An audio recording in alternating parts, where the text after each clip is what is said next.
Okay, so last time we talked about rational functions, regular functions, and regular, and then also rational maps in more generality.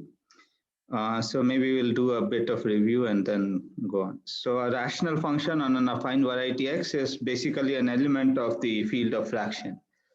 So it's as a function, you should think of it as a function from some open subset of X to the field K on which the affine variety X is defined. So some non-empty open subset of this of X. So for this reason, this fraction field is also called the field of the function field of X, yeah, and is denoted by Kx. So rational function is a map from an open subset of open non-empty subset of X to K. So on the same lines, you can define a rational map. Rational map will be between two varieties. So it will be a morphism from an open subset of the domain. So let's say from an affine variety X to affine variety Y, then it's a morphism from a non-empty affine open subset.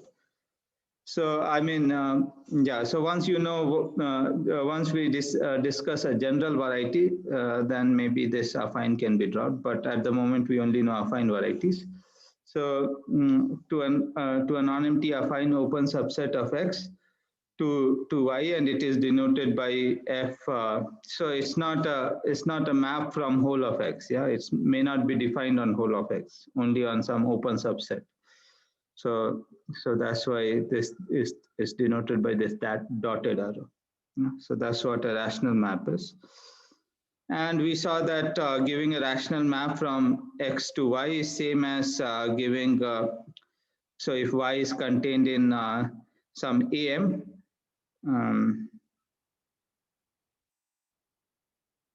then giving a rational map is same as giving M rational functions from X to Y. And conversely, if you give M rational functions on an affine variety X, then they define a rational map from X to AM. Okay. And we also saw that every non-empty open subset of an affine variety is dense. So, and then we went on to look at the notion of when a rational map function on a variety is regular at a given point of a variety. Yeah. So if you have a rational function on a variety, that means an element of a function field or field of fraction of the coordinate ring, then F is said to be regular at a point P in X if you can write F as G over H, where G and H are regulars and H of P is not zero. Yeah? So H, when you evaluate it at P, so H is a regular function, so you can evaluate it at P, and if HP is non-zero, then we say that F is regular. Yeah. So it may not happen for all representation of F as G over H. I mean, F can be written as G over H in many ways, but if it happens for some, then you say that F is regular. And for a rational function, one says that domain of F is those points of X where F is regular at P, where F is regular. Yeah? So those points P of X where F is regular. That is the domain of F. And then we saw a little proposition which says that the domain of F is an open dense subset of X. So basically one has to show open and non-empty. And then we also showed that domain of F is whole of X if and only if F is regular on X. Yeah? So if F is a rational function such that its domain is whole of X, then F is actually in the coordinate ring itself. You don't have to go to fraction field. And 3, I just left it as an exercise. So you just have to use 2 and whatever. So it will come out. Yeah. So I'll just So it says that domain of F contains XH. XH is some basic open set. So we'll discuss these kind of sets more today. It's called UH as well in notations below.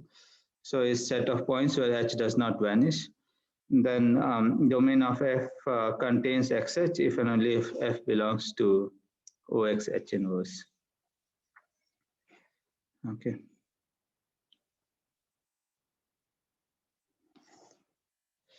Any questions so far?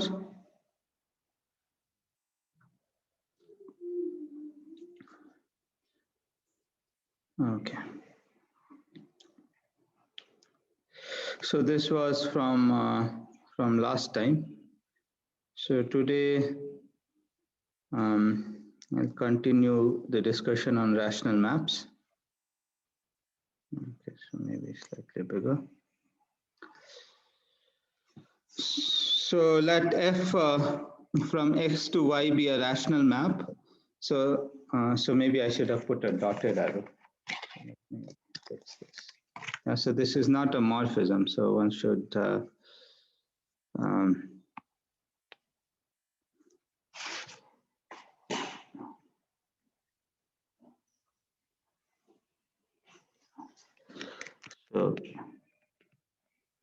so let F from X to Y be a rational map. Then okay. Then there exists F1 to Fn in Kx such that Fp is okay. So this I already mentioned. Yeah, this also we did last time. Then F you can write it as F1 to Fn. Fp is F1p to Fnp for p in an open subset of X. Yeah. So it's like giving a rational map is same as giving n rational functions. Yeah. And F is set. So F now F will be set to be a rational map from one variety to another variety is set to be regular at P if Fi is regular at P for all I. Yeah. So this definition may be regularity of a general rational map we didn't talk about. Yeah. For rational functions we talked. Yeah. So then we say that F is regular if this happens. Regular at P if each of these Fi's are regular at P in these rational functions. Okay. Now, yeah, so we know what a morphism of affine varieties is. So phi is a morphism of affine varieties. Then we get so it basically it's a map given by polynomials. Yeah, so it's a function defined by polynomials, or in other words, more concretely, there is a ring K algebra homomorphism from coordinate ring of Y to coordinate ring of X, which induce phi in the sense that if you think of X as maximal ideals of this of its coordinate ring, so points of X as maximal ideals of the coordinate ring, then phi is induced by take a maximal ideal in coordinate ring of X and you look at phi hash inverse of it. That's going to be a maximal ideal of Y and hence a point of Y. So that is what affine varieties are. Yeah. So now, if you are given a regular function on Y, G is a regular function on Y. That means it's a function. From Y to. So it's an element of ky, but it also defines a function, yeah, from Y to k. Then you can ask what happens to what is phi hash of G, yeah. So phi hash of G is going to be a regular function on X, and it as a function it is given by G hash of phi hash of G evaluated at P is same as G of phi P, yeah. So so phi P is a phi of P will be an element of Y, and since G is a regular function on Y, it's a function from Y to K. So G of phi of P is an element of K. So this makes sense, yeah. Phi hash of G evaluated at P is an element of K, and this says that these. So this is how regular functions look like. So regular function of on y, if you hit it with phi hash, you get a regular function on x, and as a function, it just looks like this. You just compose it with phi. Yeah. So this is the natural thing to do. Okay.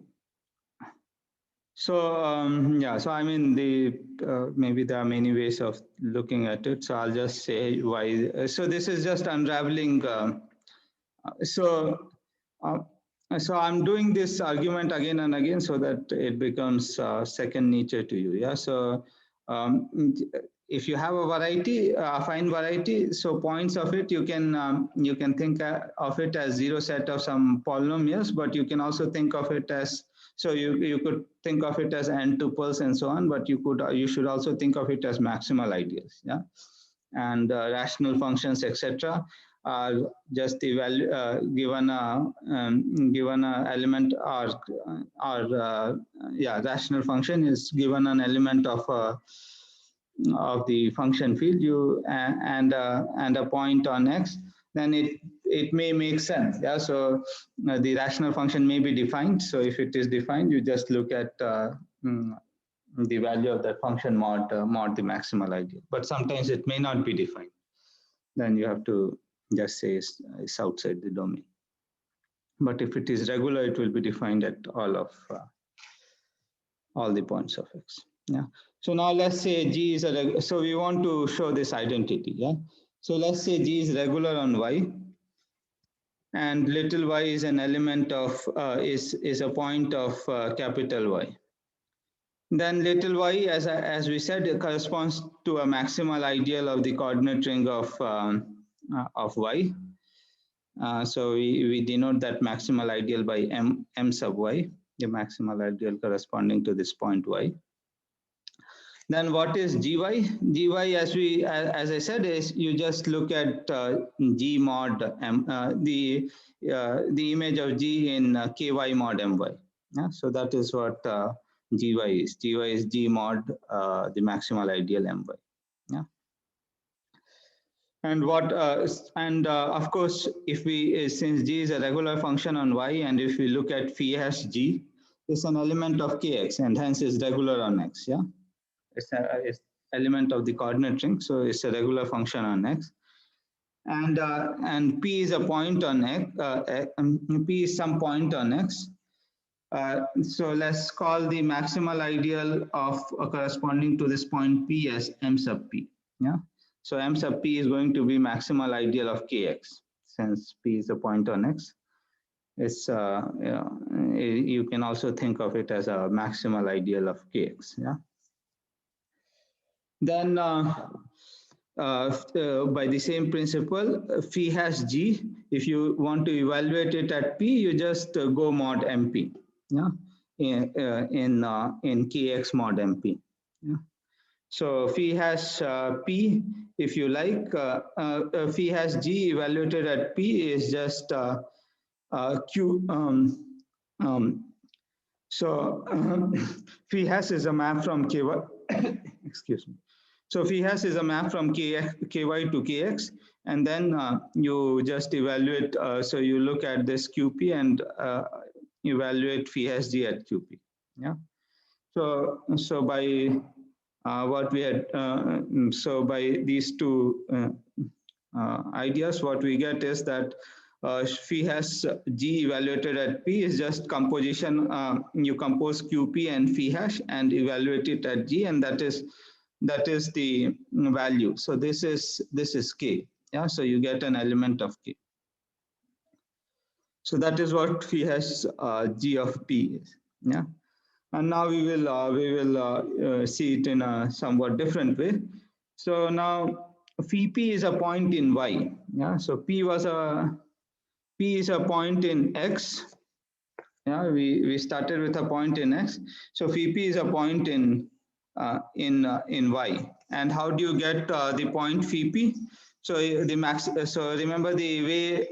So given a point p in x, you look at its maximum. So if you want to evaluate the corresponding maximal ideal of phi p, then basically you look at the maximal ideal of kx, and take the inverse image under the phi hash map.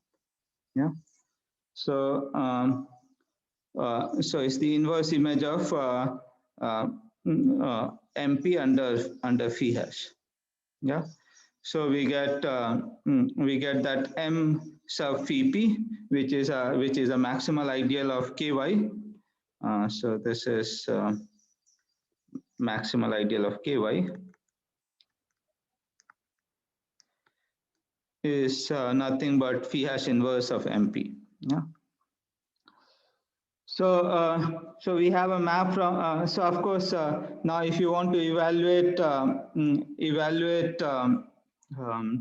some function g on phi p, then what you have to do is look at q phi p, the quotient map from ky to ky mod m phi p, and look at the image of g there. Yeah. So g phi p is same as q phi p of g. That is what we agreed. G evaluated at y is just g mod my. Yeah, so it's g, and q phi p is precisely going mod m phi p. Yeah, but this map q phi p is composition of these two. Yeah, so because q phi p is going mod m phi p, but m phi p is precisely the kernel of qp composed phi hash. Yeah. So this composition kernel is also m phi p. Qp on q phi p also has kernel m phi p. So this composition and both are surjective. So these two composition are the same maps. They are K algebra. They are the same K algebra homomorphism. Yeah. So this diagram commutes. Yeah. So that tells you that and this is same as qp composed phi f. What is f? F should be phi. Yeah. So same as qp composed phi hash of g. Yeah. Which was which is same as I guess phi hash of g evaluated at p. Yeah, that is what here it is. Yeah. So that's the argument. Yeah. So these two. So this is, I mean, this is intuitively also clear that this should be the case. You just have to. I mean, it is explicit. Yeah. So you just have to trace down what it means, what morphism means in terms of algebra, and you just write it down. Okay, any questions?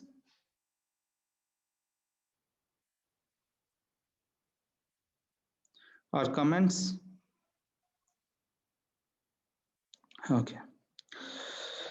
So, okay, so now another thing, so if we have a variety and P a point, we can look at a set of all rational functions of on X which are regular at a point P, yeah, which something is not written clearly here. So which we denoted by OX comma P. Yeah. So this this set of regular set of rational functions on X which are regular at P happens to be a local ring, and with the maximal ideal f those rational functions which are regular at P, and moreover f of P must be 0. Yeah? So this is obviously a subset of OXP, and the claim is this is the maximal ideal of this this local ring. Okay, so maybe one can see why this is true. So of course, so first thing to note is that every regular function on X actually lies in OXP. Yeah, so it contains the coordinate ring of X, if you like. Yeah.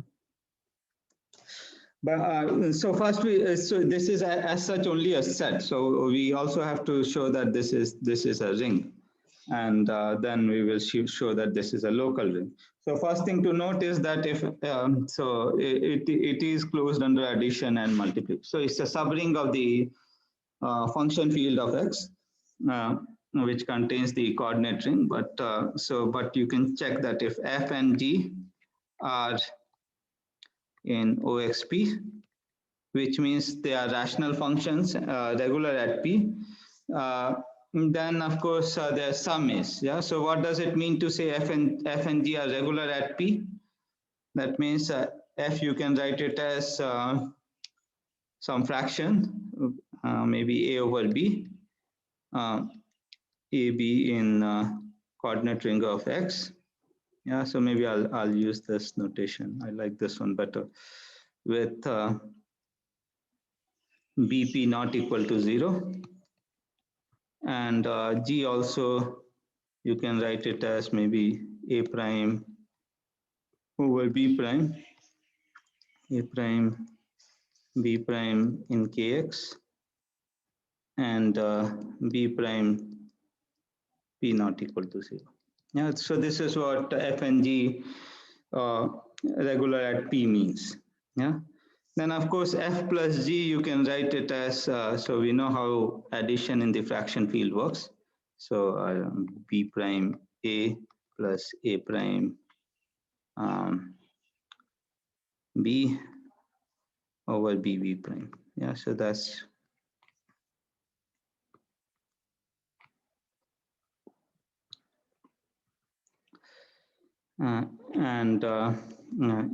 so this belongs to kx, and of course bb prime evaluated at P is same as b evaluated at P and b prime evaluated at P.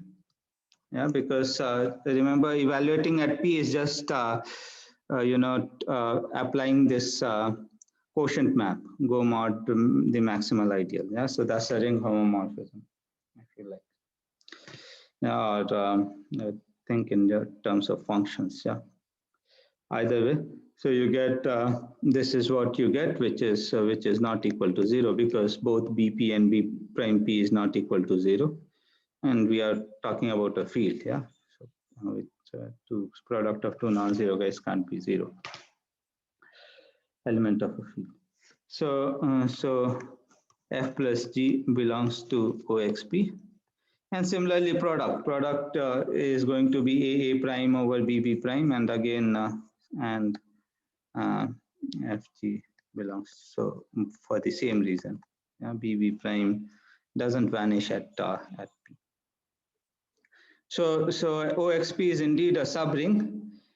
Now if we show that anything, so we want to show that this is actually a local ring.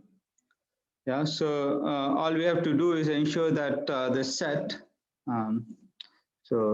which maybe we can call it here, let's call this, so this is also denoted MXP maybe. So MP, or yeah, maybe MP, that is what we have been, no, MP was maximal ideal in coordinate ring. Yeah? So maybe this is a local ring, and you take the maximal ideal corresponding to the point P in the coordinate ring of X, and you extend it to this, then you get the you get precisely this set. Yeah. Hello. Yes. We can't see the screen. Yeah. Right now, or since the beginning? No, right now. It just vanished. Let me just check.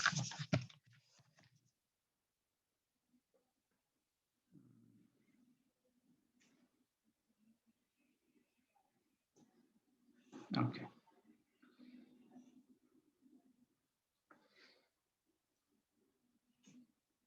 Is it okay now? Yeah, it's okay now. Okay, good. So, yeah.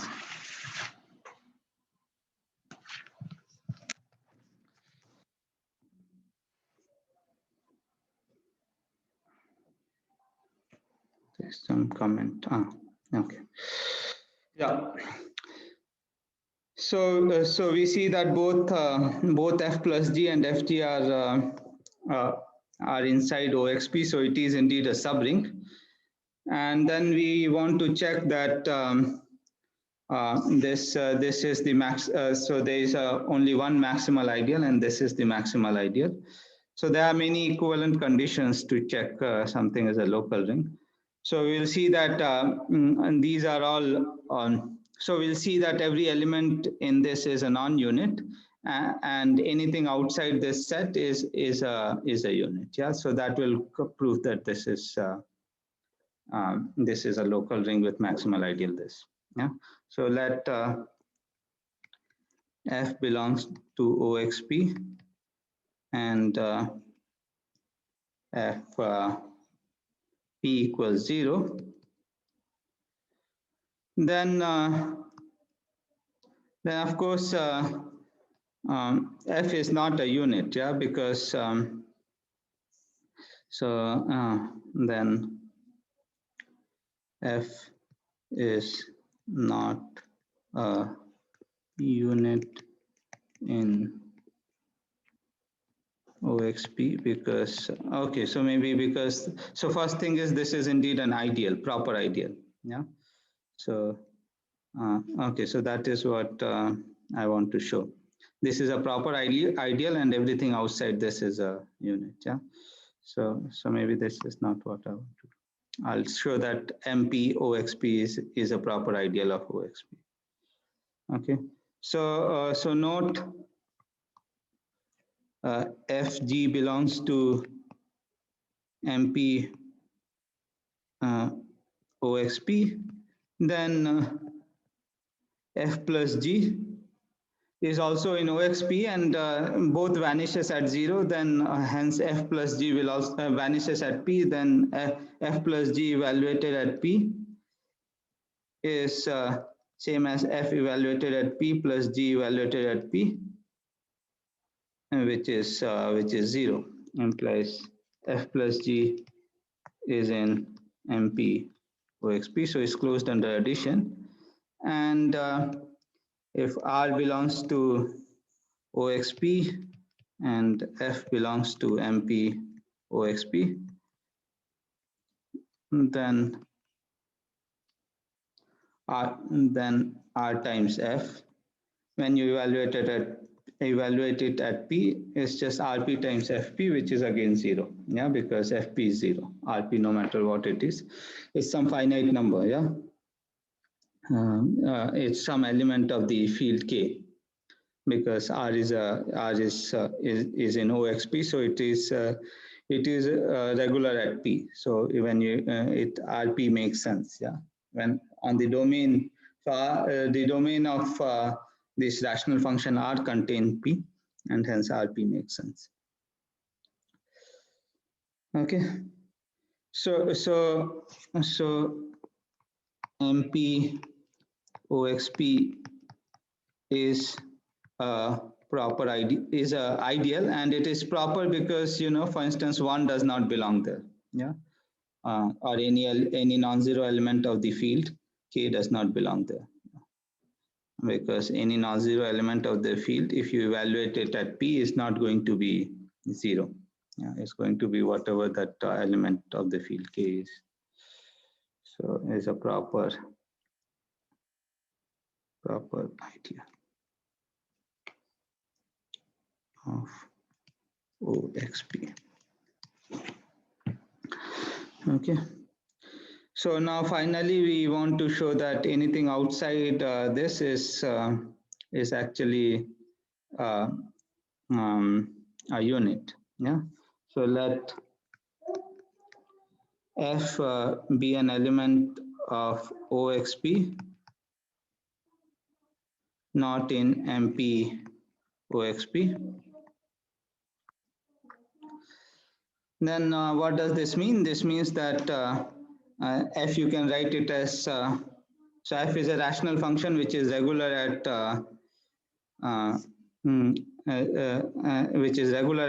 P. So F, you can write it as A over B, where B, A, B are in Kx,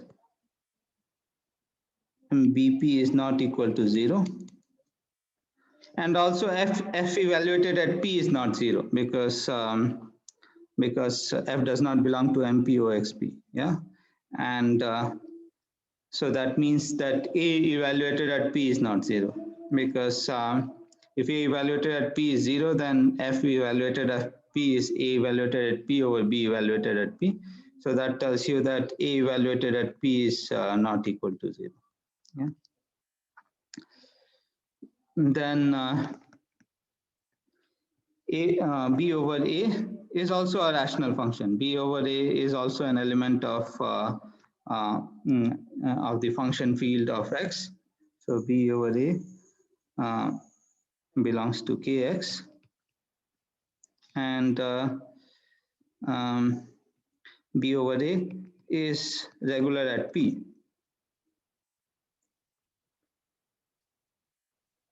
because AP is not 0. Yeah, so B over A belongs to OXP, and B over A times F is precisely 1. Yeah, hence F is a unit. So that proves that this is indeed a local ring. Hence OXP is a local ring. So basically this ring is set of all regular functions which make sense in the neighborhood of P. Yeah, some neighborhood of P. So this is why it's called, I mean, this is where the terminology local came from. Yeah, so it came from geometry, and that's why this is called local. In such rings with only one maximal ideas are called local ring. And then this inverting things started being called as localization, because the way to get local ring is you invert some things. Yeah. So yeah, sort of. So that's why the terminology, if you think in terms of algebra, sounds funny, but if you know a little bit of geometry, then it sounds reasonable. Okay, so that so in fact we will show that any element of this this local ring. So this is also called the stock of regular functions at so maybe germ of regular functions at P, or sometimes stock of X at P. So there are multiple names for this this thing. So we'll show that this OXP is in some sense the limit of all regular functions on open subsets containing P. Yeah, in a bit we will discuss that as well. Any questions or comments?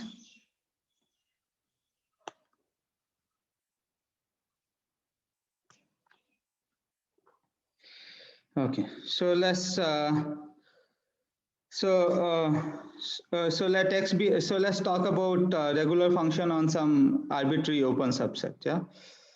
So let X be a variety and U be some non-empty open subset of a subset. Then OXU, the set of regular functions on U, is basically those rational functions which are regular at all points of U. Okay. So this is what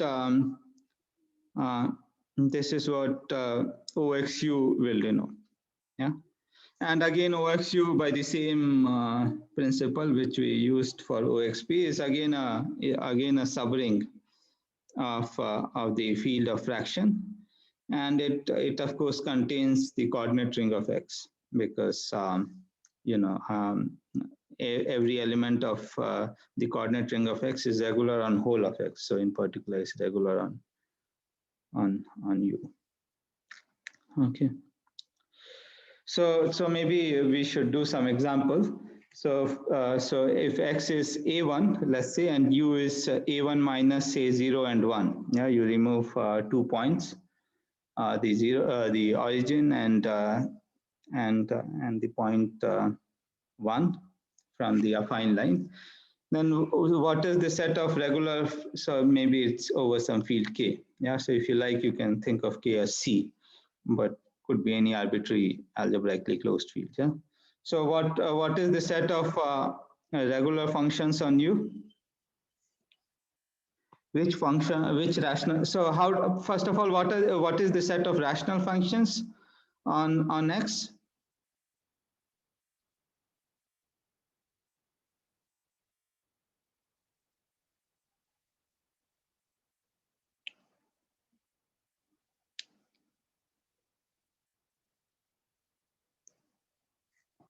So the coordinate ring of X, I suppose you know what it is, yeah?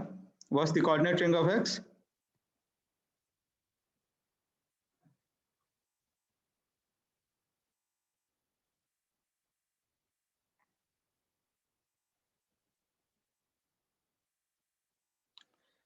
Okay, I hope people are still listening to me.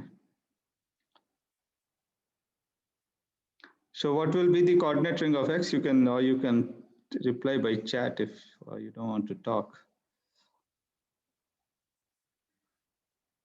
What's the coordinate ring of X?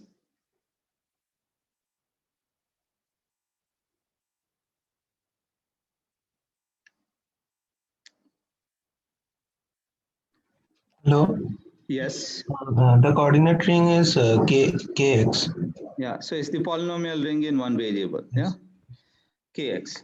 And so the rational so this is coordinate ring of X, so maybe ox, or is this, and the field of fraction is just field is the rational function, is the function field of X, yeah. So okay, so f in the function field. So this is how we denote the field of fraction of the polynomial ring. So these are the rational functions on X. And what kind of functions, what kind of rational function will be regular on U? You know, denominator is not divisible by x or x minus 1, right? Yeah. So it's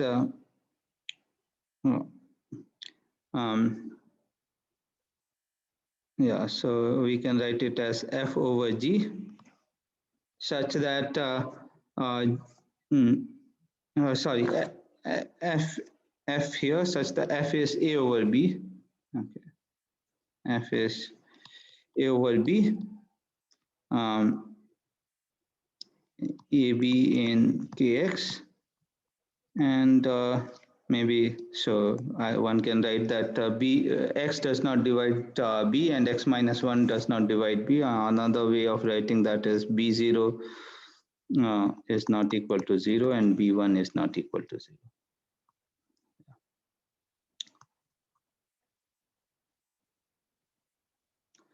Okay, so this is how OXU looks like.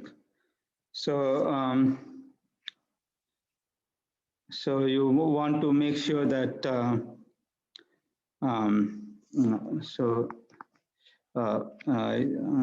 another way of writing this ring is kx, and what should I put? So I have to invert something. Yeah, it's a localization in some sense. So you just invert. You allow denominators, but denominators. Localize the multiplicative subset on the complement of union of x and x minus 1. Yeah. So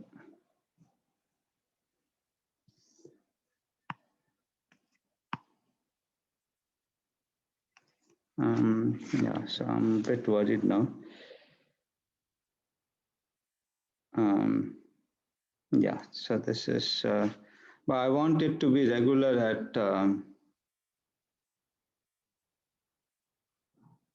at 0 and 1. It should be regular at every point other than 0 and 1. Sorry, so so this is not the right description. Yeah, this is a set of functions which are regular at 0 and 1. So no. So what we wrote is not right. Yeah. So this will be, if you want to look at a set of rational functions which are regular at zero and at 1. But here we want it to be regular at all points away from 0 and 1. Yeah, so it can, so B, that means that B is allowed to be 0 and 1, 0 at 0 and 1, but not nowhere else. Yeah, so what it means is B is B of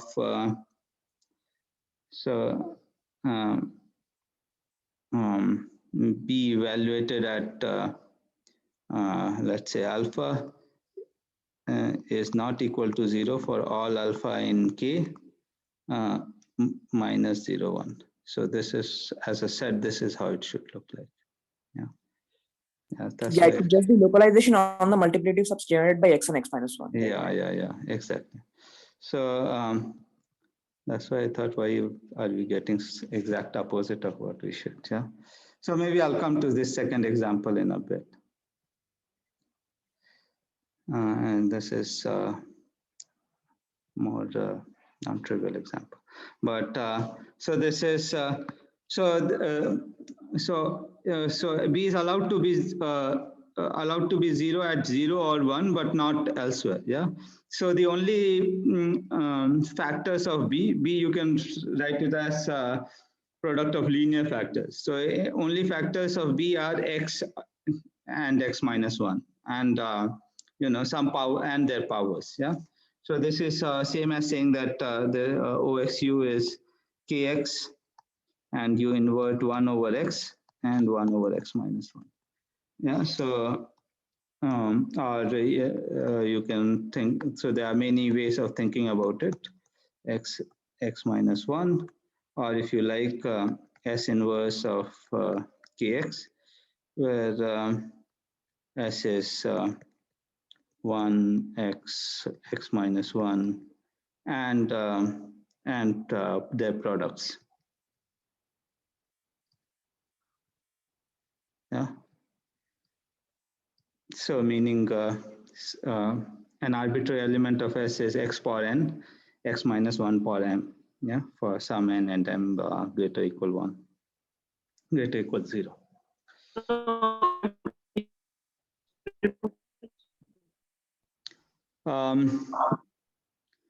Sorry, your voice was not clear. Can you repeat? Is it not the complement of S? Complement of what? No, S is precisely this. Yes, We are inverting. Complement.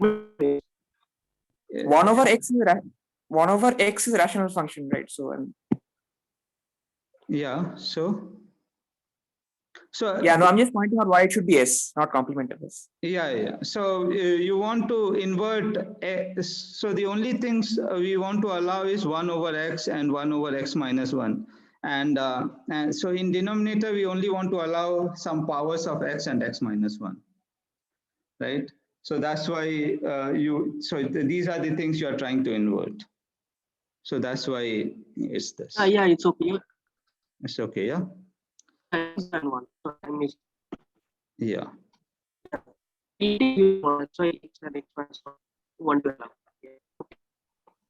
Yeah, your voice is not very clear. Maybe your connection is a bit weak, but I hope it is clear. Yeah. Okay. So this is I got it. Okay, great.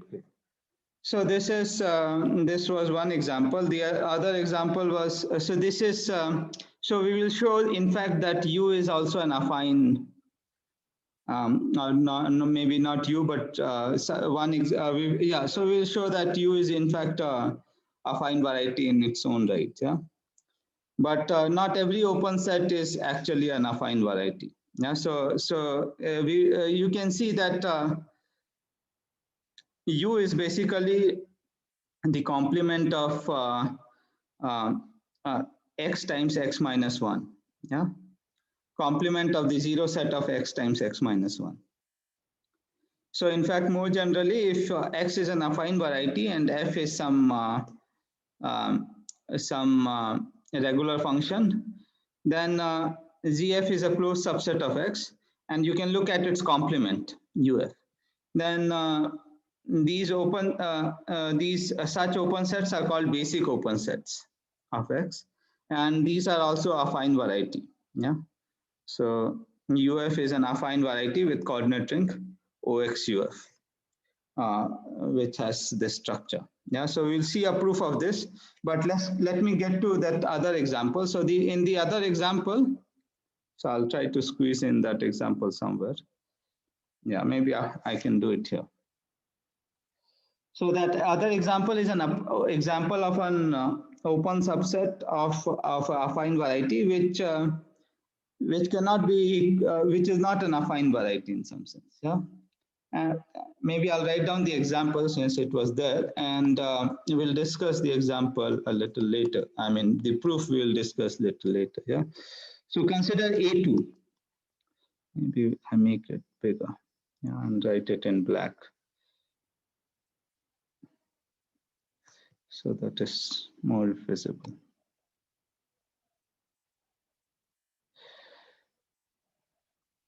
Okay.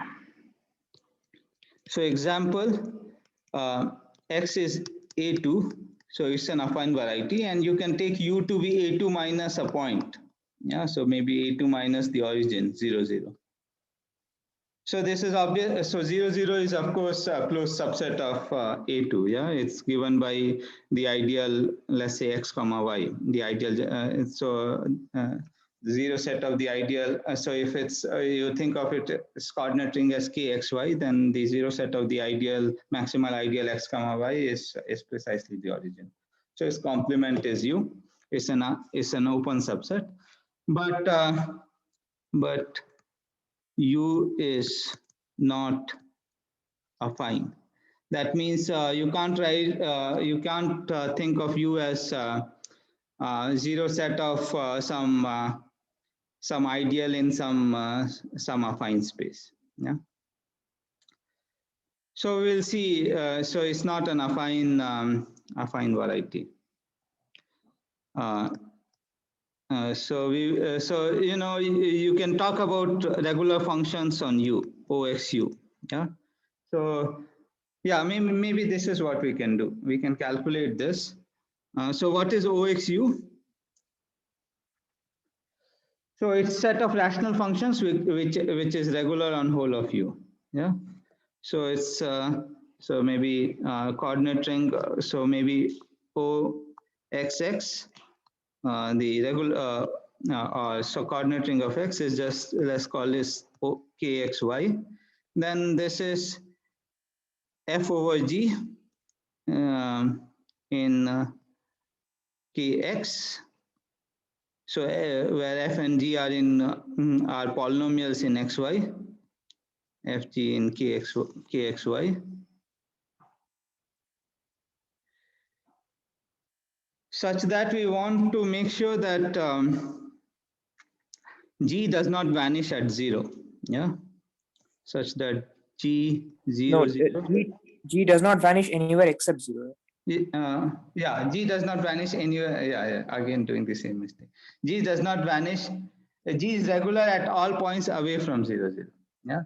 So G AB is not equal to 0 for all AB different from 0, 0. Yeah. So now you think about But what that kind of forces G to be constant. Yeah, so that is what we want to see. Yeah. So if you think about any polynomial which is not a constant, then of course, so if G belongs to KXY and G is not constant, yeah, then of course there will be many, and we are over an algebraically closed field. Yeah. So for instance, you can so G looks like okay, so maybe A0 plus A1 X plus A2 Y plus A3 I. Yeah, I don't know if there is an efficient way of doing this. Okay, let me just think before I write all this. Yeah.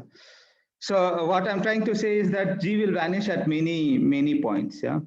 If so, for instance, yeah. So maybe this is. I'll write it this way. Yeah. So how do you show that? So since G is not constant, uh,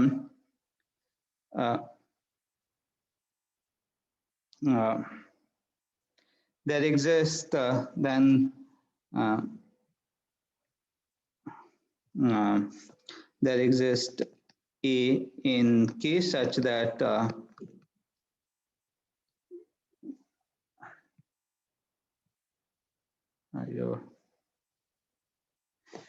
G, this I can say GA Y is non-constant.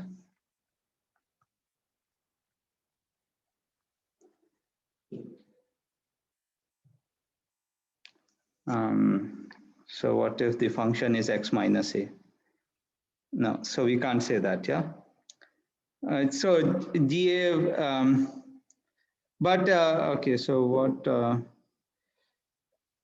Yeah, so maybe I'll say, this is intuitively clear, but you can maybe one can write down an explicit argument.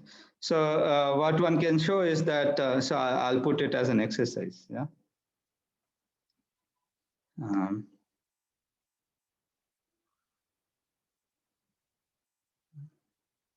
So you'll have to use the fact that K is algebraically closed. Then there exist infinitely many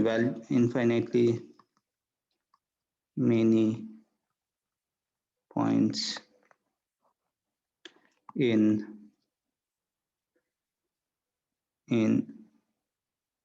A2 such that G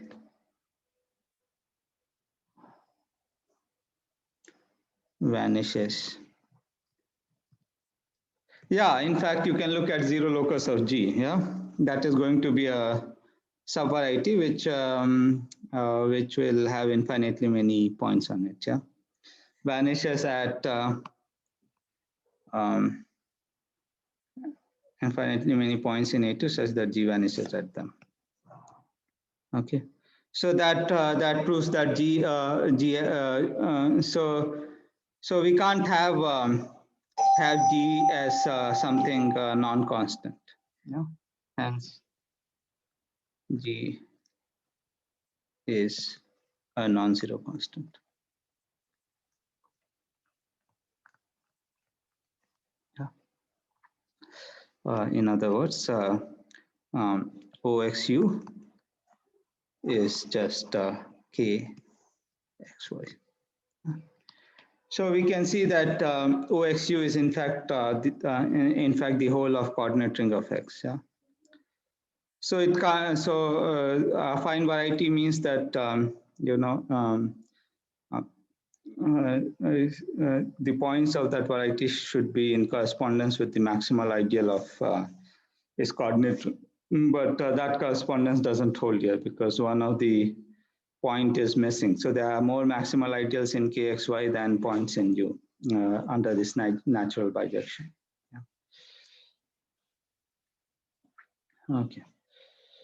Okay, so let's, yeah, so I wanted to show, prove that U sub F is an affine variety with coordinate ring, same as ring of regular functions on UF. Yeah, where UF, remember, is the complement of the zero set of F. So remember, zero set of F is those points are those points of X, those points in X where F, so F is a regular function on X, you can evaluate it at points of X. So where it vanishes, yeah. I don't know if there is enough time. Okay, so maybe we'll go a little over, but let me just finish this proposition and then we'll be done.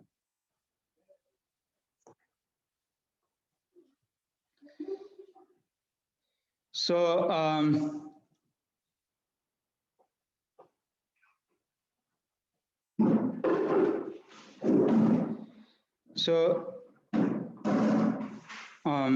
Yeah, so X is an affine variety. So we can think of it as its coordinate ring is kx1 to xn, so it's embedded in some an.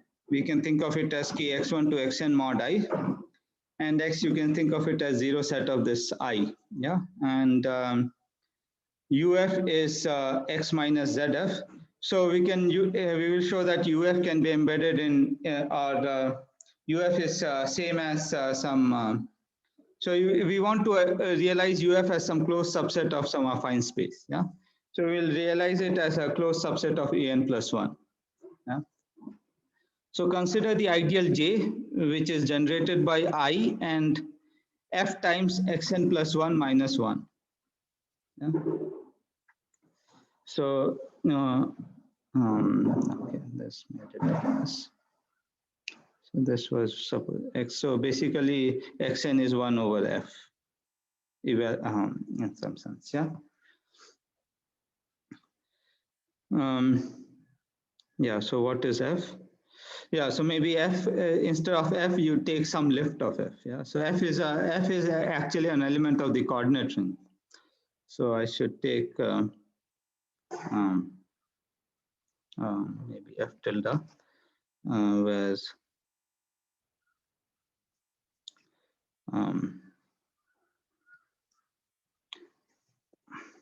sorry.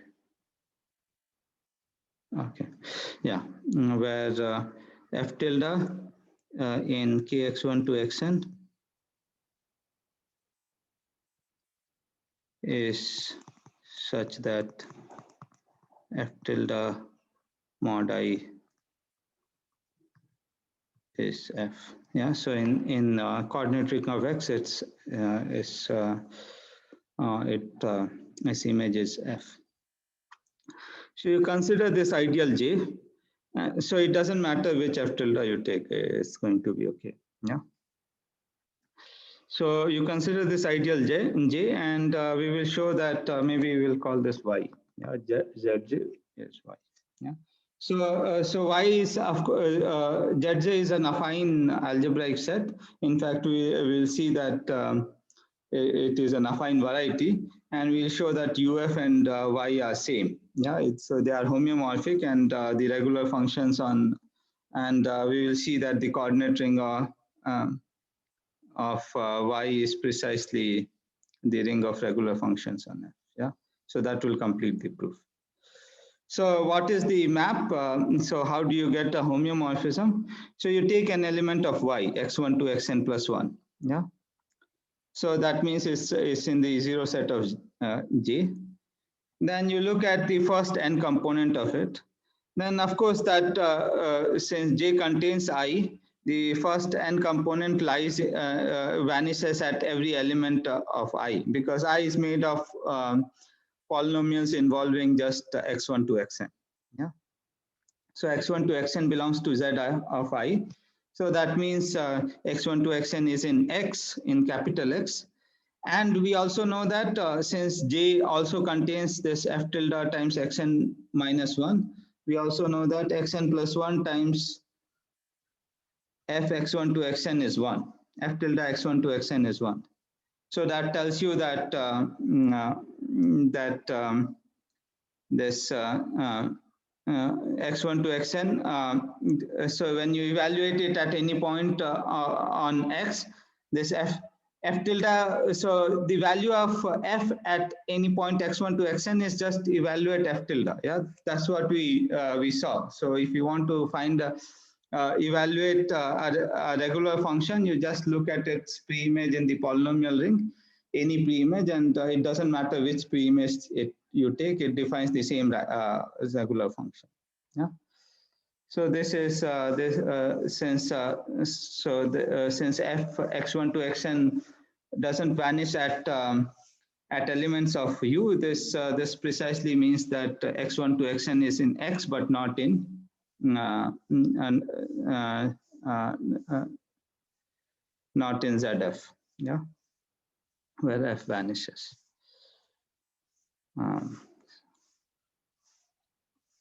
ZF is precisely so So I hope this is clear, yeah? So that tells you that x1 to xn is actually in UF. And so this is the map from Y to UF, and you can similarly define a map from so this was the map from Y to UF. So the map is well defined in the sense that the image lands in UF. And similarly, you can define the map in the other direction. So if you have x1 to xn in UF, yeah, so it is n tuple in X such that when you evaluate it at F, you get something non-zero. So the image here is you just take x1 to xn and so at the level of sets, I'm trying to define these two maps, and 1 over fx1 to xn. So this makes sense because fx1 to xn is non-zero, yeah, in UF. Yeah, so this is the map in the other direction. Yeah, I've written it from UF to ZC, which is same as Y. Okay. So and of course these are inverses to each other. So you can just verify. Yeah. So x1 to xn plus 1, you go, you take the first n component. Remember, xn plus 1 is same as 1 over f tilde evaluated at x1 to xn. Yeah, which is same as 1 over f x1 to xn. So you start with this, you go here and then go there, then you get back to y and the same element of y. And similarly, if you start with x1 to xn in UF, you come here, basically you're adding an additional variable, you throw away that, so they are inverses to each other. Yeah. And of course, both are continuous because, you know, I mean, you can think of it in various ways. Yeah. So first is I mean, it's a map from, so first is a projection, a restriction of a projection map. Yeah. an plus 1 to an, and you are just restricting it to y in some sense. So it's a restriction of a projection map, which of course is continuous. And the other one is also, I mean, f is a regular function. So in particular, it's a continuous function. So both are continuous. So it is a homeomorphism.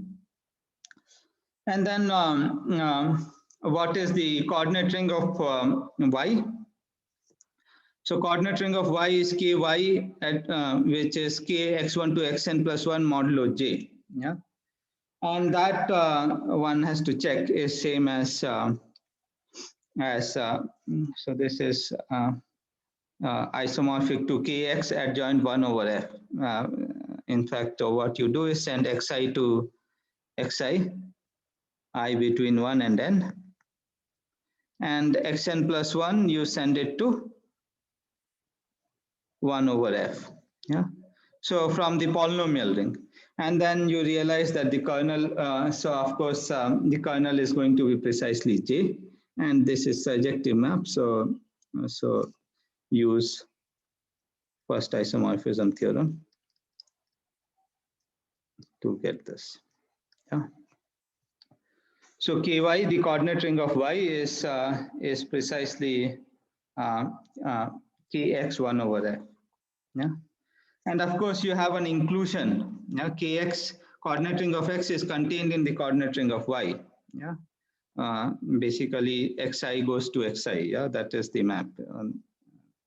So you also get which defines a morphism of varieties from y to x, and under this morphism, this n plus 1 tuple goes to a1 to an, and the image actually lies in U. Yeah, so in fact. So phi is basically this map, the first map we define. Yeah. So in fact, image of phi is U sub f. It's not whole of x, but it's some subset. So we do get a morphism whose image is U sub f. Yeah. And phi hash is an inclusion. So phi hash is the inclusion map. Okay. Okay, and finally, we just have to check that the regular function on. So this is basically all. We just have to note that the regular functions on UF is same as regular functions on Y. Yeah. So so let G be regular on UF. So if G is an element of Kx 1 over F, then of course G is regular on UF, right? Because I mean you are inverting F. Yeah. So G is going to be so G is regular at complement of ZF. Yeah. So the G is regular at UF, and conversely, if G is regular at UF, so G is some rational function which is regular at UF. Note that Ky and Kx have the same rational function. Yeah, we are just inverting one, so the field of fraction is same. So G is a rational function on Y, and if P is an element of Y, and then phi P is just the first n component, then G. So since we are assuming G is regular on UF, G is regular on at this point P. Yeah. So G is regular on whole of Y. Hence, G belongs to. So then we remember this proposition which we sort of proved last semester, last class. If the domain of F is whole of X, then F is a regular function. Or we could have used 3 directly. Yeah. So U sub H. Yeah. So the domain of F contains U sub H if and only if F belongs to OX H inverse. So either way, you get that. So either way, you get that G, since G is regular on whole of Y, G has to belong to the coordinate ring of Y. So G is in Kx1 over F. Yeah. So we see that the set of UF is homeomorphic to Y, and the ring of regular functions on UF is precisely Kx1 over F. Okay. So that proves our proposition that UF is an affine variety with coordinate ring OXUF, which is Kx1 over F. Okay. Okay, so maybe we'll stop here and we'll continue our discussion next time.